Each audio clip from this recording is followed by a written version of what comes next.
welcome to another scrapbook process video. My name's Heather. I know it's been a while since I've shared process video on my channel, but I'm trying to get right back into it. So recently I became part of the Bella Blvd design team, and one of the things that I'm going to be doing more often for Bella Blvd is creating some process videos. So this layout is featuring their latest cap and gown collection, which is the perfect collection for any kind of graduation, or even anything beyond graduation actually, because it's full of black and white. And so you can add any colors in that complement your photos, or you could even add in colors and use the patterns that are not graduation specific. So here on my layout today, I'm focusing on the clear cuts paper, which is a sheet of acetate that comes in either the collection pack or you can buy it separately. And the one that's in cap and gown has a beautiful silvery foil star pattern on it. And so what I did with it was I used a die cut, a heart die cut that was from Ellie's studio. And I cut multiple size hearts out of the acetate and then also out of the different pattern papers that come with the collection. And then once I had cut them out, I had 3 sizes, I layered them all together. I stitched a line through them and then created myself some really pretty heart accents. So I started with just a sort of large piece of pattern paper with that grid design behind everything, and then decided I wanted something else. And so I went ahead and I added that white polka dot. But if you just look at these 2 papers together, you can kind of see what I mean in the fact that the collection is not graduation specific. Well, it is graduation specific, but it could be used for a lot more than graduation if you just take out the papers that don't have all of the icons for graduation. So I'm using 2 photos of my niece when she graduated or moved up from kindergarten, which was at the end of the school year in 2019. And I have a photo here of her in her cap and gown. And I was very lucky that it was all in white, matched the collection perfectly. I really didn't need any other additional colors. And then that second photo is her with my mom, so her grandma. And I'm using some chipboard pieces here. So that scallop banner part is a chipboard piece from the Chow chip. And then I love the giant graduate title. That's such a pretty scripty font. So I'm using that title to show the graduate. And I apologize if my lighting's a little bit off. I'm sort of getting back into process videos and making sure my lighting is correct. I was doing this at night. And so you might even see the light change a little bit as the video goes on. See, there we go. I turned the overhead light off because it seemed like I was getting a glare on that photo on the left. So I'm not sure if this is better or worse. I always add some extra adhesive, liquid adhesive to my chipboard just to make sure it stays in place. Sometimes I'll even go through it with my sewing machine. And once you go through it with a sewing machine, you know for certain it's not going anywhere.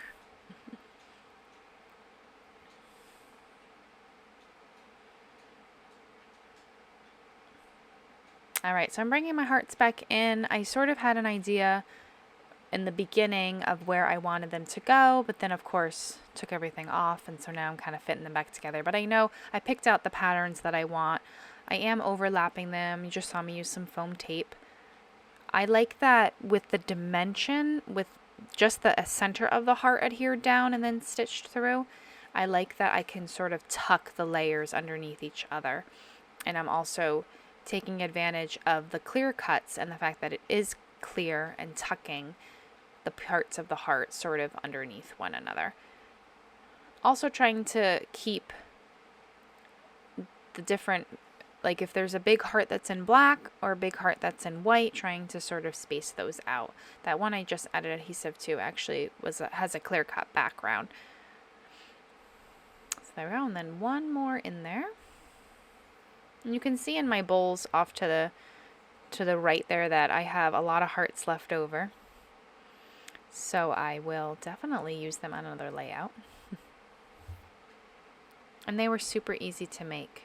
And it's the kind of embellishment that you can make with all kinds of shapes. You could do layered stars, you could do layered hexagons, layered circles. I pulled off some other pieces from the Chow chipboard as well, some stars, and then some circles with stars, so I'm tucking those all around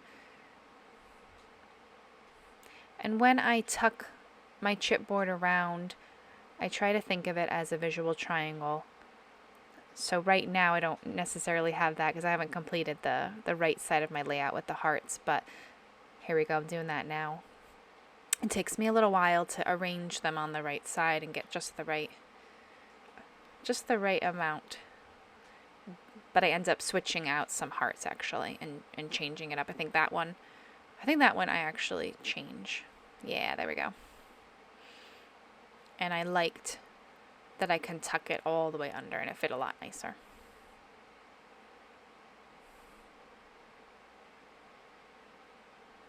There we go.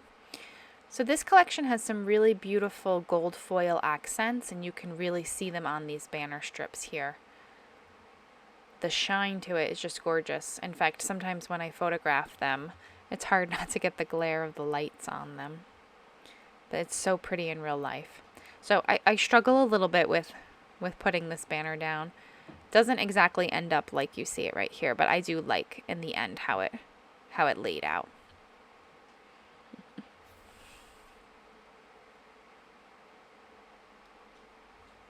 All right, there we go. Got it in place. Oh, nope, not yet. Still playing around with it.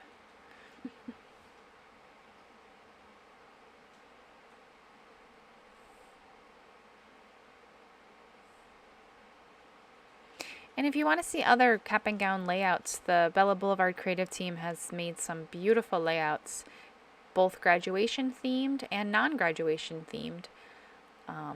If just by adding in some of the other pieces, the Bella Besties paper in all different colors and alphabet stickers and things, you can really change up the look of this collection. So definitely check out the blog, check out Bella's Instagram. There's some great inspiration on there. So I dumped out the Ephemera, I think it's called Words and Phrases pack, and I'm just going through it. I know lots of people have talked about this sort of method of going through packs of die cuts, especially when there's so many, of pulling out what you know is not going to work and then pulling out what you know is going to work. So eliminating things. And that's sort of what I'm doing here. I added that tab above the picture of my mother and my niece does not end up staying. But I did add the little stars. And then I'm looking for something to go along the bottom. I end up going with what I had originally had. I think I had that cap gown. It's going down first, which I think is perfect. I love distressing everything with my edge distresser. Including all of my die cut pieces. I just really love the texture that it gives. And then of course some foam tape also really gives it great dimension. And I use a variety of foam tape. I really like Scrapbook.com's thin sort of long lines of foam tape. And then I also like, I believe it's Scrapbook Adhesives by 3L. It's a little bit of a thicker width, but it's a really nice dimension foam tape.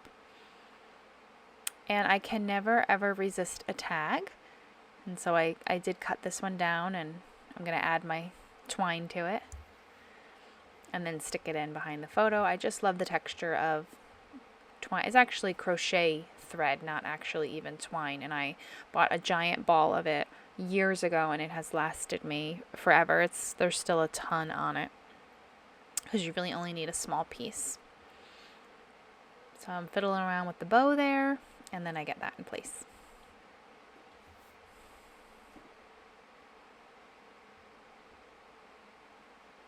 I always sometimes seem to get like a loop in my bow. Could sort of see it a couple moments ago on the right one. I don't know why that happens sometimes. Anybody else have that problem with their bows? I saw someone share that they have a bow maker.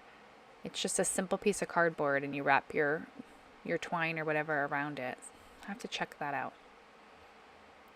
Adding in a few phrases, that word happy. I add another phrase above the photo that's on the right, that wow one. It matched that happy one really nicely.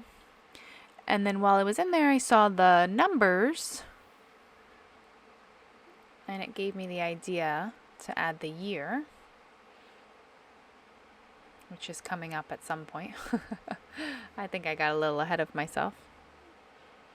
And then adding in, there we go, a couple extra pieces. I love word phrases, word strips to tuck them all around.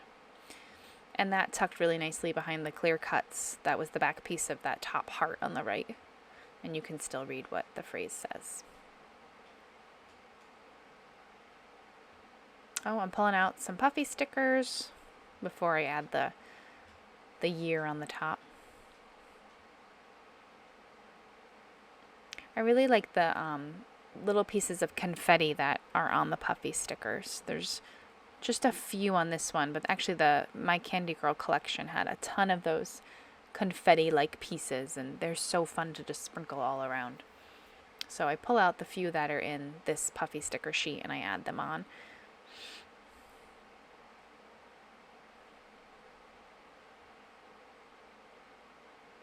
I wasn't exactly happy with the fact that those two pieces there were kind of the same color. And I do notice in a couple minutes after taking another look at the puffy sheet that there is another little confetti piece I replace it with.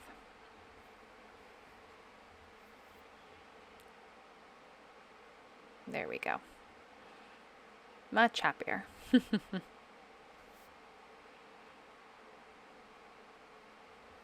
All right, here's where I return to the top left, and you can see that beautiful sheen of the silver foiling there. I'm trying to make that tab work, but it's just a little too much silver foiling up there. That's a chipboard piece, but it doesn't make the cut. And I always go back to the mirror pack. A lot of times it's about auditioning different things out, trying different things, seeing what works, looking at all the things that you have. There's so many pieces in the Bella Blvd collections. Stickers, chipboard, puffy stickers, die cuts. And so this is where I am. I saw the class of, and I absolutely love that font. It matches the graduate font, and then in the cap gown it's going down. We have that same font, so it all matches really nicely. And I find the 19 for 2019. And that fits perfectly up there and sort of finishes that cluster up top.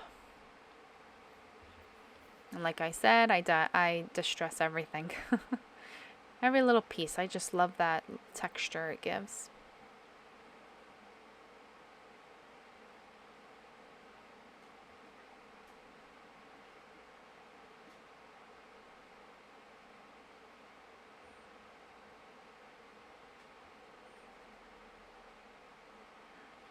Okay, and I think I pop up the class of. Get that right next to it. Yep. Those are those long lines of adhesive from Scrapbook.com.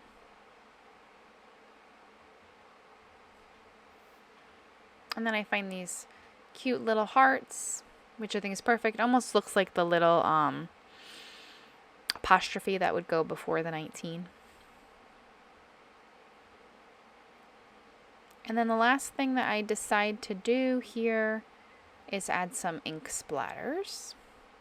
I consider using those little puppies, but it didn't work. So I'm using black soot distress ink. And I just splatter that all around. And so my layout's just about done. I pulled up to the camera so you can see, and I've also included some close-up shots at the end as well as a look at the completed layout. I hope that you will subscribe to my channel. I am putting it on my to-do list to make more process videos. I know a lot of people have been requesting that, so it's definitely on my summertime to-do list. Definitely check out the Bella Blvd blog. Check out their Instagram. And I hope you pick up this gorgeous cap and gown collection. Thanks for watching. Bye-bye.